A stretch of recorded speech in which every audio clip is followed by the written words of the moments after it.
Hi everyone, welcome to the Armor class. This video, we're going to go over the main methods of generating stats in D&D. We're going to look at the pros and cons of each method, and I'm going to suggest a way that brings the best aspects of these methods together that might work well for your table. Standard Array. Standard Array is the simplest method of stat generation. You are given 6 numbers, and you assign each of them to one of the 6 existing ability scores in the game. You're given a 15, a 14, 13, 12, 10, and finally, an 8. The main pros of this method are it's an extremely straightforward and easy to understand method.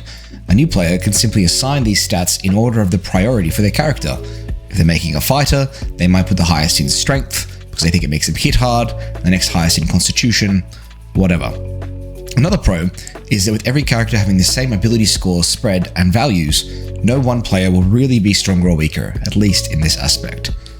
The main con is that for more experienced players, there isn't really much scope for choice and min-maxing and customization, which would come with the other methods down the line. Point buy. Point buy is a little more complicated. To do point buy, the player is given 27 points to spend on each of the 6 ability scores. The ability scores start at 8 and they can't be lowered below this. The player can spend a point to increase it by 1 until the score reaches 13, after which each increase will cost 2 points. The maximum value they can reach with this is 15. The main pros of this method are it's extremely customizable.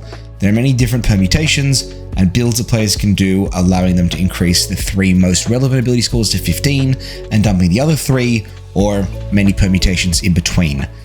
The other pro is that players are going to be on a similar playing field again with this ability score generation method. It will be slightly less so than the standard array, where people have the exact same ability scores, but not really a cause for concern. The main con is that it's slightly more complicated than standard array, but not too difficult to understand, especially if you use D&D Beyond, which I imagine you probably will. Although, it might be something to keep in mind that it could be slightly harder for a new player to make a character if they use this method by themselves without any help.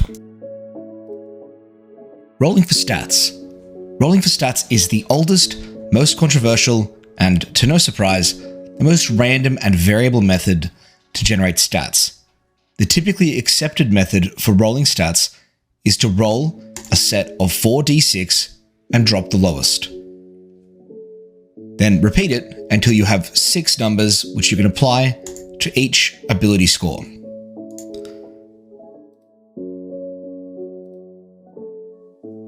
The biggest benefit of using this method is it's fun. It's a game about rolling dice, and this lets you roll them to decide the very character that you're going to play. The way that I like to do this is to gather everyone together to roll their stats together. This lets you celebrate the highs and commiserate over the lows that you've rolled in your character sheet. The other benefit is that everyone's character is going to be unique. Whether you see that as a pro or a con will be up to you, but uniqueness is good. The method is not without its downsides, with different players potentially having very different stats that they've rolled. You might end up with one player being much stronger than the others, or one being much weaker. As a result, the player who's rolled lower stats may end up finding it more difficult to enjoy the game.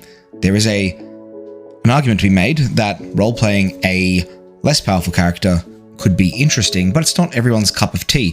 You could roll something as low as a 3, resulting in a character less charismatic than a rat or weaker than an octopus. While stats like this are unlikely, they are a possibility, and not everyone wants to play a character that's abnormally weak.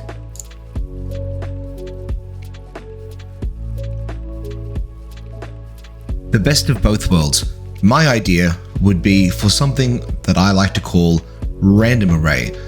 I'm sure others may have come up with this idea before, but I figured it might be worth sharing. By having everyone roll for their stats together, creating a single pool of 6 numbers that you then treat as your standard array. So you would go through and roll for stats like normal, except only one time for your entire table. Once you finish rolling, every player then looks at the stats and assigns them to their ability scores. This removes the chance of any one player being stronger or weaker than any others in their spread. though it may amplify the effect of an oddly high or a low set of rolls. But misery loves company, and if the roll is high, the DM can balance encounters around the new, higher baseline and not have to juggle having an encounter not insta-kill the unlucky, and also providing challenges for the high roller, allowing you to balance it around this one single ability score spread that is unique to your group. In conclusion, every stat generation method comes with its own unique strengths, and it should come as a surprise to no one. You should pick what you like best, or whatever your DM is running. For me personally, while I like rolling for stats, I've been recently playing around with random array, and most games I play, I end up using point buy as a player, which is great, as the predictability of these stats lets me play around and make lots of build options behind the scenes. Thanks for watching the video. Click on the screen to watch a video about Candlekeep's first adventure, DM's eyes only though, and let me know in the comments below about which stat generation method is your favorite and why. If you enjoyed the content, consider liking and subscribing. Until next time.